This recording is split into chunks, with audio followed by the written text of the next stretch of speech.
დღის არხი რადიო იმედზე ზაზა ჭიტანავასთან ერთად დღის აქტუალური თემა ბრუნდებით პირდაპირ ეთერში რადიო იმედის დღის არხის ფორმატში განვაგრძობთ მუშაობა სტუდიაში ჩვენ ერთიანი ნეიტრალური საქართველოს წარმომადგენლს ბატონ ბიძინა გიორგობიანს მასპინძლობთ. გამარჯობა. მადლობა სტუმრობისთვის. მადლობა მოწვევისათვის.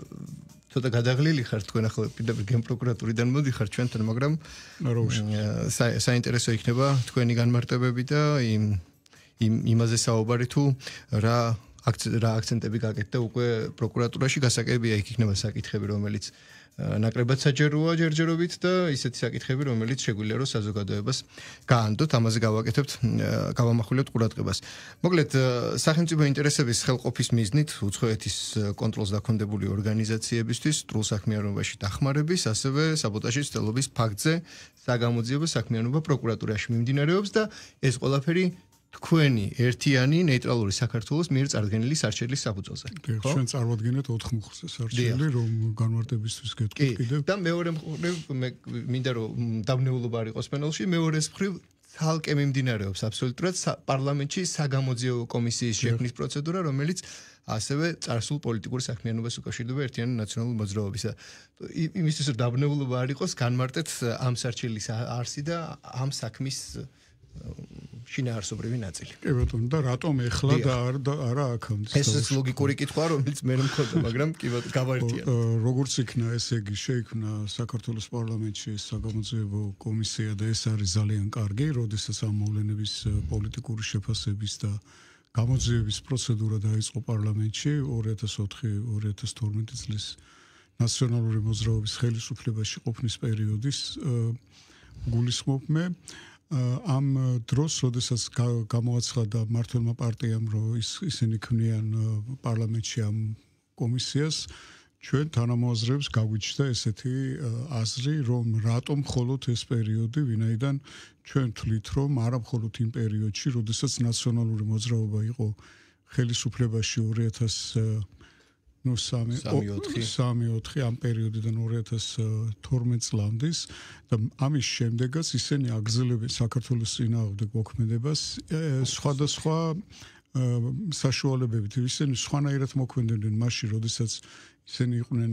ხელისუფლებაში, სხვა მეთოდებით მოქმედებენ ახლა, როდესაც ისინი არიან ოპოზიციაში, მაგრამ მათი მიზანი არის ერთი და შედეგი მათი მოქმედების არის ერთი, ეს არის საქართველოს სახელმწიფოებრივი ინტერესების დაზიანება და დაზარალება. ამიტომ ჩვენ ჩავთვალეთ საჭიროდ, რომ ეს კომისია შეიქმნა პარლამენტში, რა ძალიან დიდი მონოპოვარია და ძალიან კარგია, მაგრამ ჩვენ ჩავთვალეთ საჭიროდ, რომ მოდი ჩვენ შევიტანოთ სარჩელი საჯარო სახით არსებული ინფორმაციების შეკრებით, სადაც ისინი მოუწოდებდნენ კანონიერი ხელისუფლების ძალადობის დამხობისაკენ, უცხო ქვეყნის წარმომადგენლობით მეშვეობით და მათ სამსახურში საქართველოს ინტერესების დაზიანებისათვის, რაც საჯარო იყო ეს ინფორმაცია, ჩვენ არა გვაქვს წვდომა რაიმე საიდუმლო დოკუმენტაციასთან და საიდუმლო ინფორმაციაზე, მაგრამ რაც საჯაროა, ჩვენ ამის ამოკრებით შევძელით, რომ თავი მოუყარეთ და ამ ყველა მტკიცებულებებს და წარვადგინეთ პროკურატურაში განცხადება. ეს იყო მანამდე ვიდრე დონალდ ტრამპის ადმინისტრაცია დაიწყებდა აი ამ დიდ ცვლილებებს ამერიკის შეერთებულ შტატებში და ესაც დაემთხვა მერე ჩვენს მიერ შეტანილ განცხადებას და ეხლა უკვე ყველასთვის აშკარაა და ღია იმ მავნებლური ორგანიზაციების მოქმედება, როგორიც იყო USAID, როგორიც არის დაუშვათ იქიდან წამოსული NEDIS და სხვა ფინანსები, რომლებიც გამოიყენებოდა სხვადასხვა სახელმწიფოებში, სახელმწიფო გადატრიალებების და სხვადასხვა მთავრობების წინააღმდეგ манипуляციებისათვის არა. ამიტომ ეს ჯგუფი, ეს მიმდინარეობა, ეს გამოძიება, რომელიც ჩვენს მიერ შეტანილი საჩევრის საფუძველზე მიმდინარეობს, არის სხვა მიმდინარეობა. ეს არის 2012 წლის შემდეგ ჩადენილი დანაშაულების ჩამონათვალი. და პარლამენტში მიმდინარეობს გამოძიება იმ პერიოდისა, რომელიც იყო სამთავრობამ, რომელიც მოიცავს ნაციონალური მოძრაობის მთავრობაში, ხელისუფლებაში ყოფნის პერიოდს. და ეს არის ძალიან მნიშვნელოვანი, მინდა აღვნიშნო ეს და რატომ? იმიტომ რომ როცა ამბობენ რომ პარტიების აკრძალვა აი დასავლეთი და ერთი დასავლეთი ერთნაირი არ არის, დასავლეთი გეოგრაფიული ცნება არ არის, ეს არის უფრო კულტურული სივრცე და ამ დასავლეთში ძალიან ბევრი პარტია ბოლო წლებშიც აიკრძალა და სულ ეხლახანსაც ითხოვდნენ გერმანიაში ერთ-ერთი ძალიან ძლიერი პოლიტიკა და ყოველდღიურად ძლიერდება თან ის პარტია მის აკრძალვას არა თუ მაგრამ საფუძვლები უნდა ქონდეს ამას აი ბოლო პარტია რომელიც გერმანიაში აიკრძალა ეს იყო დაახლოებით 10-13 წლის წინ ამ პარტიის აკრძალვას საფუძვლად დაედო ნაციონალ-სოციალისტური მუშათა პარტიის მიერ ჩადენილი დანაშაულების ნიურნბერგის პროცესზე დამდგარი განაჩენი ამ პარტიის აკრძალვისა და ამ პარტიას ბრალად წაუყენეს რომ ის იმეორებდა იმ ნაციონალ-სოციალისტური პარტიის მოქმედების სისტემას, რომელიც დანაშაულებრივად იქნა აღიარებული სამართლებრივი საფუძველი. სამართლებრივი საფუძველი ნაციონალური მოძრაობის დანაშაულებრივ ორგანიზაციად აღიარებისა იქნება ის, რასაც მოიძებს პარლამენტი და პარლამენტის კომისია, მაგრამ ჩვენი საჩივრით, ჩვენ მუშაობთ და მოქმედებთ იმ მიმართულებით, რომ ჩვენ ვეძებთ ღიად და საზოგადოებისათვის ხელმისაწვდომ საინფორმაციო საშუალებებში გაჟღერებულ მათივე იმას რა ქვია მოწოდებებს ხელისუფლების ზალადობით დამხობაზე, პარალელური ხელისუფლების შექმნაზე, რაღაცა პარლამენტის შექმნა ხო უნდათ, ტექნიკური მთავრობის შექმნა უნდათ და ასე შემდეგ, რომელიც ჯდება 318 317, 318, 319 და 321 პრიმა მუხლების იმაში რა ქვია ჩარჩოში. თუმცა პროკურატურამ ძალიან კარგი საქმე გააკეთა, რომ დაიწყო ამის გამოძიება. პროკურატურაში მიმდინარეობს გამოძიება ჯერჯერობით მხოლოდ ანუ გამოკითხვა მიმდინარეობს ჯერჯერობით აი ამ ორი მუხლის 318 და 319 მუხლების ირგვლივ, რაც თავისთავში გულისხმობს 318 მუხლი ეს არის საბოტაჟი და ეს საბოტაჟის ნიშნები და საბოტაჟისკენ მოწოდება ჩვენ ძალიან ბევრი ვნახეთ, ესეთი იყო დაუშვათ იქ ლარის ჩამოშლისკენ პირდაპირ მოწოდებები იმისაკენ რომ თუ ვინმეს ლარი გაქვთ ბანკებში დროზე გაადოლარეთ, რამაც ლარის კურსის მკვეთრის და გამოიწვია ერთი დღის განმავლობაში თითქმის 8 თუ 9 პუნქტით და საჯარო სამსახურების მოსამსახურეებისათვის მოწოდება, რომ დატოვეთ სამსახურები და ჩვენ გვაქვს ფონდები, რომელი ფონდებიც აგინაზღაურებთ თქვენ მიყენებულ ზარალს და ასე შემდეგ. ეს ერთი არის რაც მოიცავდა საბოტაჟს და მეორე მუხლი რითაც მიმდინარეობს ეს მოკლება გამოძიება და რაზეც ჩვენ გამოკითხვები მიმდინარეობს ეს არის უცხოური გავლენის ორგანიზაციები და ამ ორგანიზაციების მიერ საქართველოს სახელმწიფო ინტერესების საწინააღმდეგო ჩადენილი ქმედებები ეს არის მუხლი 319 ჩვენ წარვადგენთ და უკვე გარკვეულად წარვადგინეთ 317 მუხლის შემცველი დოკუმენტებიც ეს არის საჯარო მოწოდებები საქართველოს კონსტიტუციური წყობის შეცვლისაკენ, იმიტომ რომ ამას ჰქონდა ადგილი საჯარო მოწოდებებს ხელისუფლების ძალი დამხობისაკენ, რასაც მოყვა მერე განხორციელდა ქმედება გარკვეული ჯგუფების მიერ, მოყვა შეტევა პარლამენტზე. პარლამენტზე შეტევას შედეგად მივიღეთ ჩვენ დაახლოებით 46 თუ 48 დამწვარი ოთახი პარლამენტის და არიან უკვე მსჯავრდებულებიც, რომლებიც აი ამ კონკრეტული დანაშაულებებისათვის უკვე ცნობილი არიან დამნაშავეებად. ანუ კავშირი იმისა, რომ მოწოდებიდან დაუშვათ განხორციელებამდე და შემდეგ უკვე ესე იგი კონკრეტული პიროვნებების დაკავებამდე აი ამ ძალადობრივად ხელისუფლების ხელში ჩაგდებისათვის ახეზია. და ამიტომ ჩვენ ალბათ გვაქვს იმის პერსპექტივა, რომ 317 მუხლითაც დაიწყოს ძიება შემდგომში. ბატონო მიძინა, თქვენი სარჩელის საფუძველზე დაიწყო ამ საქმის განხილვა პროკურატურამ. და სწორედ ამ ფორმატში დღეს თქვენ და კაბატონ ნანა კაკაბაძე ბრძანდებოდით დაკითხვაზე. თქვენ მითხარით რომ 4 საათი, მე მგონი 4 საათამდე გაგრძელდა ხო თქვენი დაკითხვა. ასევე ბრძანებთ რომ სარჩელი არის ის ინფორმაცია, რაც თქვენ ღია წყაროების მეშვეობით მოიპოვებთ და ვცდილობთ რომ ამ ღია წყაროებზე დაფუძნებით ის მიმართულებები, რაც თქვენი აზრით შეიცავს კანონის დარღვევას სხვადასხვა ასპექტში, ამაზე მიაქცევინოთ ყურადღებას სამართალ დამცველ ორგანიზაციებს და ამაზე აკეთებთ თქვენს ლოგიკურ განმარტებებს.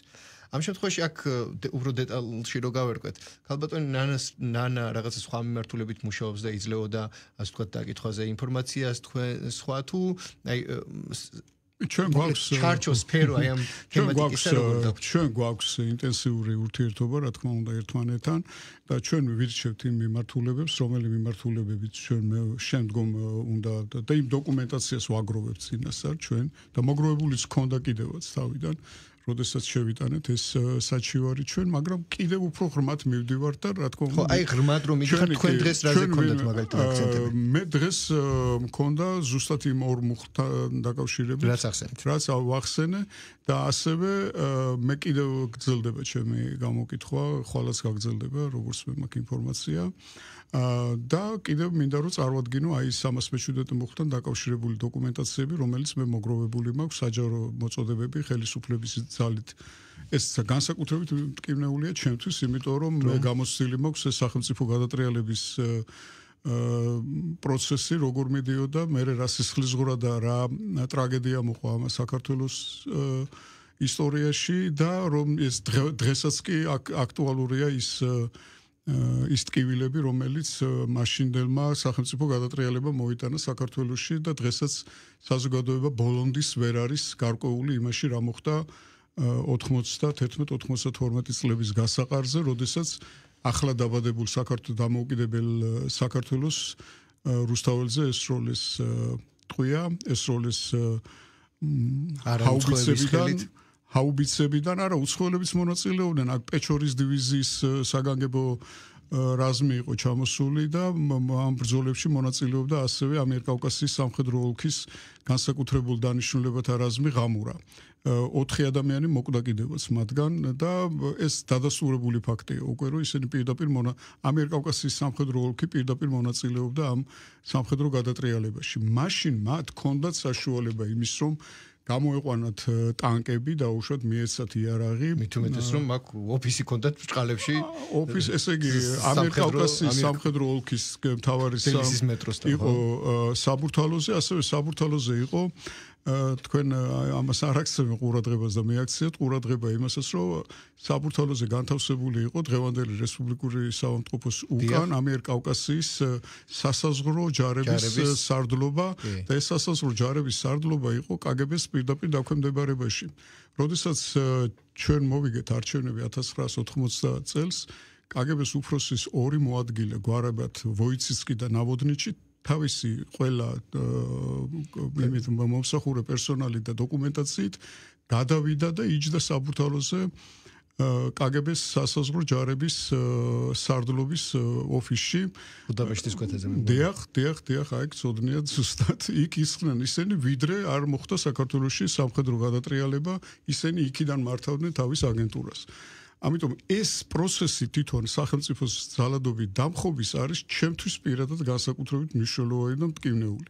ეხლა ამათ უკვე არ აყავთ ის ამიერკავკასიის სასაზღვრო ჯარი, კი არის აგერ ყარაფილას იქით კენ პირდაპირ ცხინვალის მიდამოებში, მაგრამ აქ თბილისში მათი წარმომადგენლობა არ არის, რომლებიც ოფიციალურად შეიფარებენ ამ ეგრეთ წოდებულ ოპოზიციონერებს, რომლებიც დარბიან ბრიუსელში, ვაშინგტონში საქართველოს დასაბეზღებლად და აღარ არის აქ ეს ოფისი და აღარ შეუძლიათ რომ გამოიყვანონ ტანკი რუსთაველზე. ამიტომ პიროტექნიკით შეცვალეს სიმბოლურად ის რომ ესროლონ ამ შენობას და რამენაირად დაიპყრონ ეს შენობა და ძალით მოვიდნენ ხელისუფლებაში და მაინც გამოიწვიეს ესეთი ზარალია რა, რომ იქ ოთახები დაიწვა, იქ ადამიანები დაზარალდნენ, ქართველი პოლიციელები დაზარალდნენ და არიან ძალიან მძიმე მდგომარეობაში რამოდენიმე ადამიანი. ანუ ყველაფერთან ერთად თქვენ ცდილობთ დაიჭიროთ და გამოავლინოთ პარალელები 90-იანი წლების იმ რეალობასთან როცა მოსაძებნის არ არის ხელის გულზე რაც რო გადის ეს ანალიზი თითქოს უფრო ადვილდება იმიტომ რომ იმ მომენტში იმ მოცემულობაში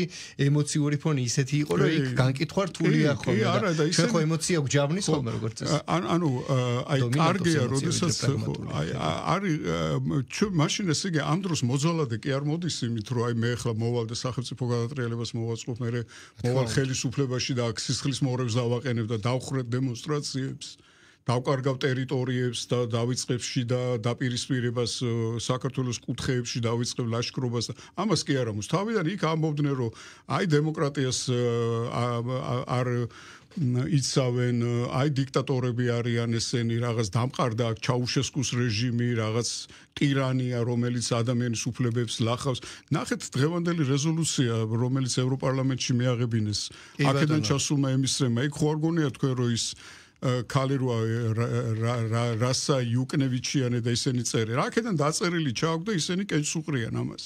პირდაპირ და აძლევენ ხმას და იქ პირდაპირ წერია რომ აქ აი ადამიანის უფლებები ირღვევა, რომ დემოკრატიის უკუსლა, რომ საქართველო უნდა დაისაჯოს და ასე შემდეგ იგივე პროცესია აბსოლუტურად ოღონდ პატარ-პატარა იმეებით რა ქვია, ეპოქებს შორის განსხვავებით. მაგალითად და დამკვეთთა მაგალითად დევი ჭანკოტაძე ჩვენ გვესწრო ეს გენერალი როა რუსთაველზე ომის ერთი ომი აქვს მარტო რუსთაველზე მოგებული მაგ დევი ჭანკოტაძეს.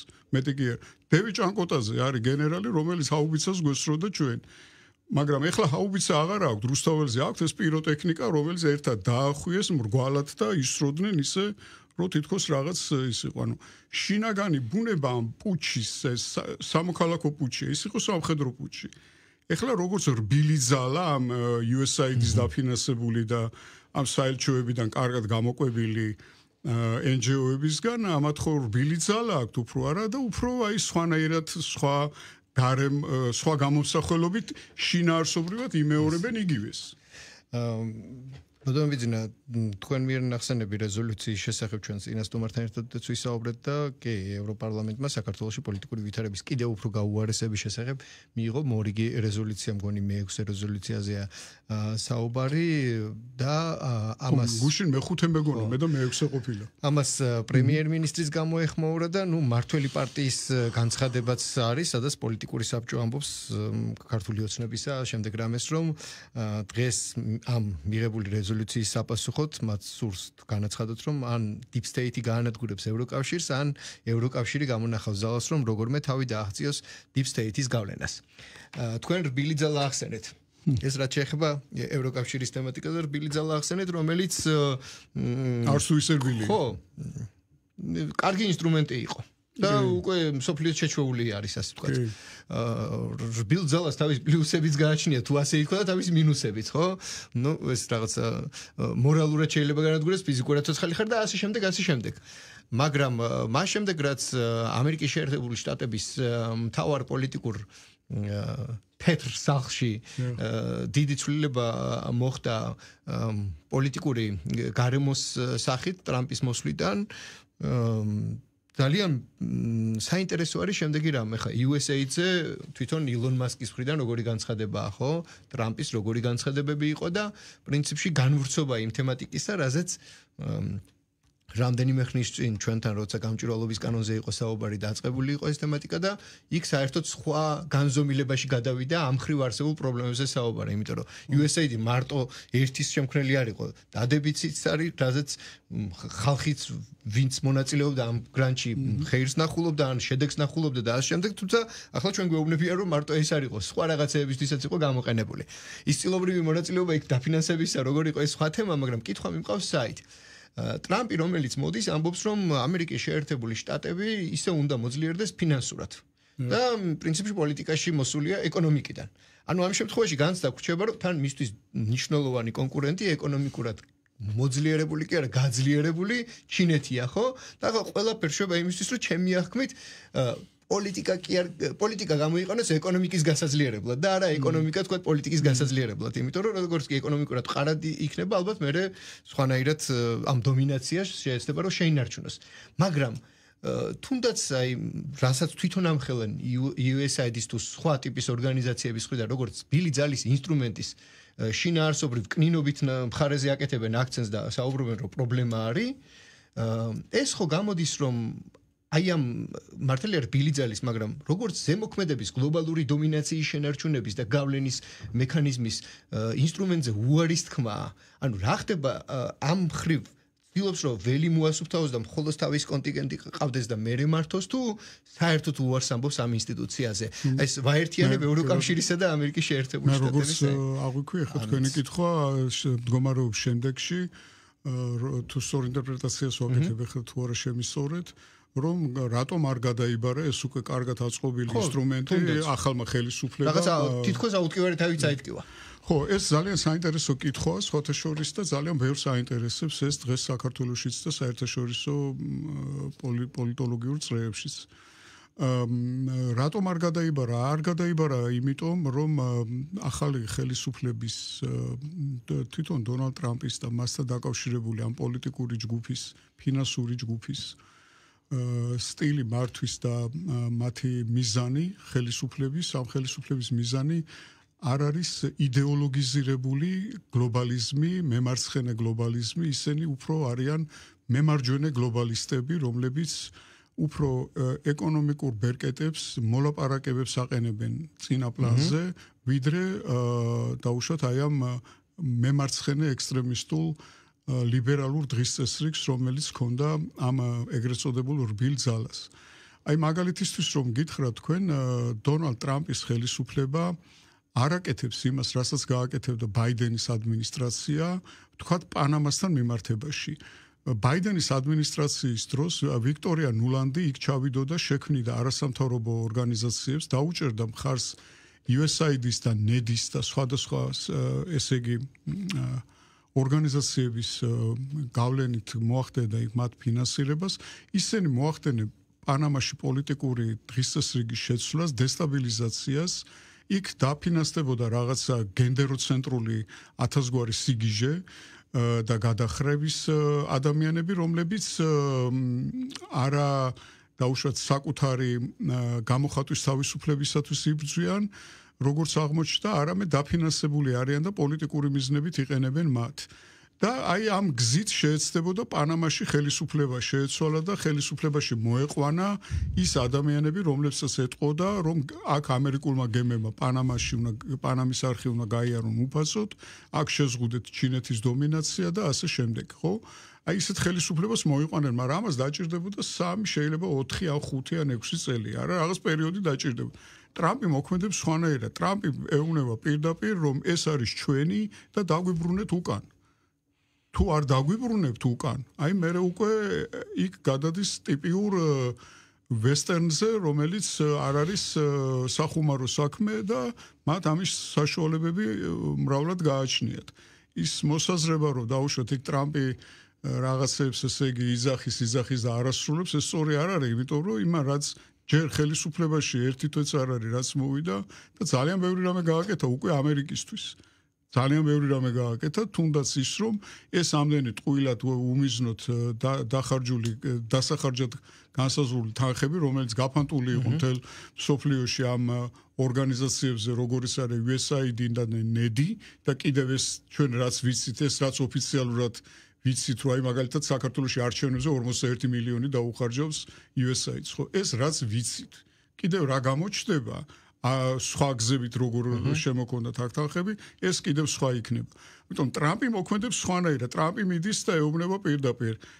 მე მინდა რომ ეს კონფლიქტები დასრულდეს, იმიტომ რომ მას აქვს ძალიან ცოტა დრო. მას დარჩა თავის ესე იგი დაპირებების შესასრულებლად დაახლოებით ალბათ 3 წელი, არც კი, ეხლა მე კონგრესის და სენატის საშუალედური არჩევნები იქნება და იქ უკვე მან უნდა დადოს შედეგები. ხო, და რომ ამ შედეგებით საკანონმდებლო ორგანოში დაიხაროს პოზიციები. მე უცებ შევწყვეტ უკრაინის ომს და ტრამპი მოქმედებს სხვანაირად. იქ იმას კი არა გააკეთებს, რომ დაუშვათ იქ რაღაცა უცნაურ ადამიანს ამ ზელენსკის რაღაც იმეებიდან დააფინანსებენ და ასე შემდეგ. არა, ესე არ მოქმედებს.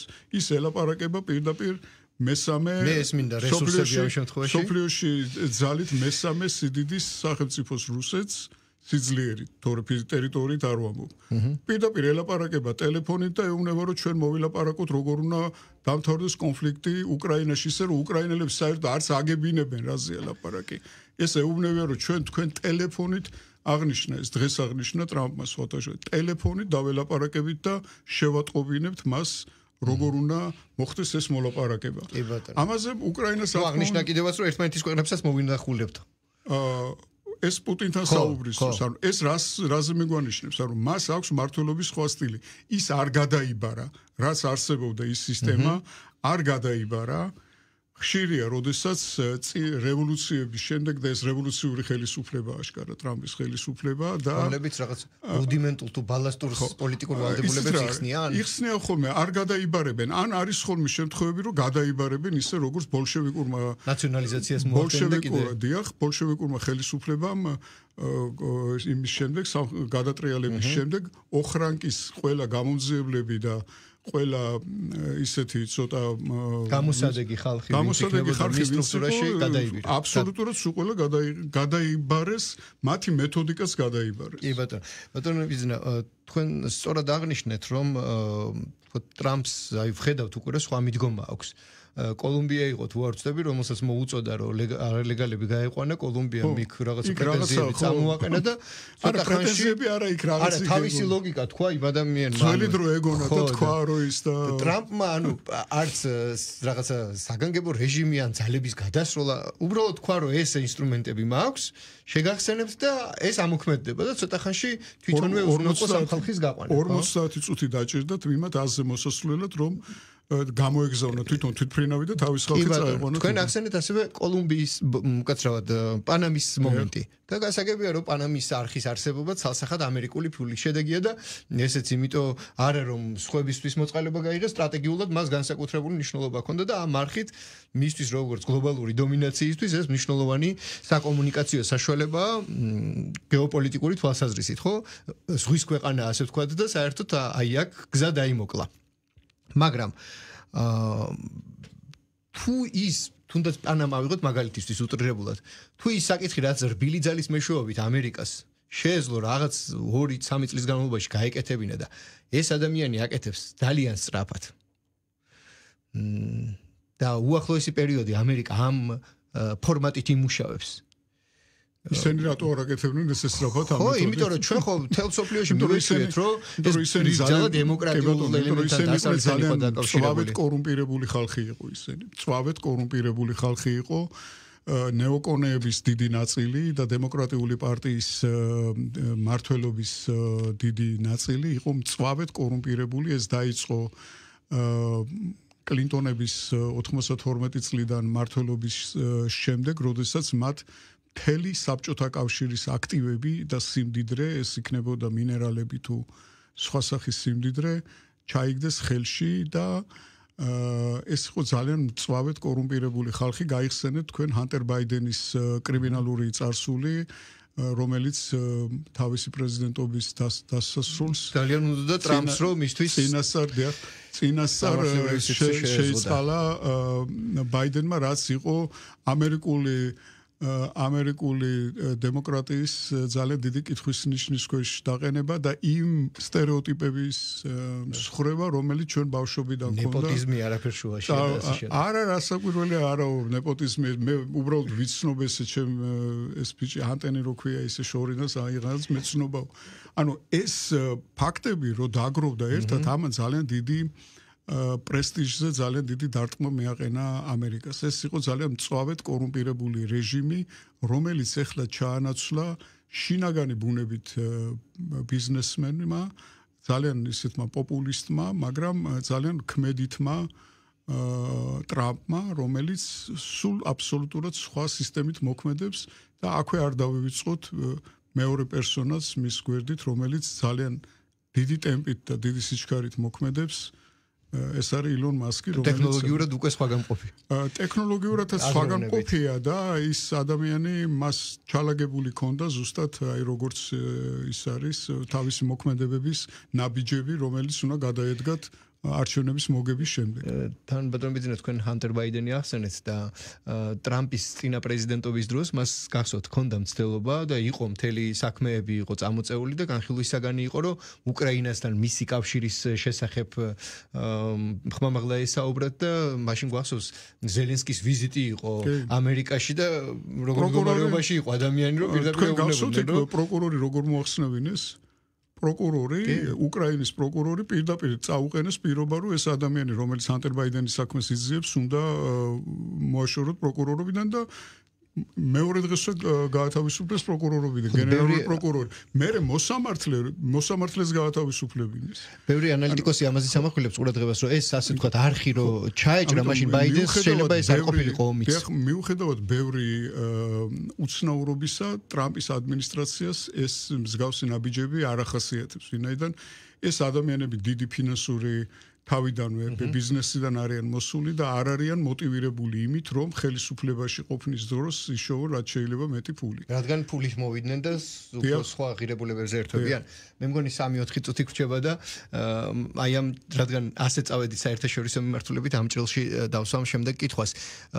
ასე ვთქვათ ბაიდენის მხრიდან ასეთ თამაშს, ასე პოლიტიკურ ქმედებას და სტილს ხელწერას მიჩვეული ვართ, იმიტომ რომ ჩვენ გვახსოვს ის რაღაცა კრიტიკული განცხადებით გამოვიდოდა კონკრეტული ქვეყნის მიმართ, შემდეგ ჩადიოდა ამ ქვეყანაში პომპეი და პომპეო ბოდიში და პომპეო და რაღაცა პერიოდის შემდეგ შედეგი დგებოდა ანუ ტკბილიც იყო და მწარეც ეს დიალოგი ხო და ამის შედეგი იყო ჩრდილოეთ კორეის პირველ პირთან პირველი შეხვედრა ამერიკის შეერთებული შტატების პრეზიდენტისა ხო და სხვა შორის პომპეი ბოლო ვიზიტი ერთ-ერთი მე მგონი იყო მისი საქართველოშიც და რაღაცა აბსოლუტურად სხვა მოლოდინები იყო თუმცა ალბათ უფრო პროტოკოლურს გავდა მისი არ ჩამოსვლა კითხვა მიმყავს საით ჩვენ ნახეთ დიახ თქვენ ახსენეთ სატელეფონო ზარი პუტინსა და ბაიდენს შორის.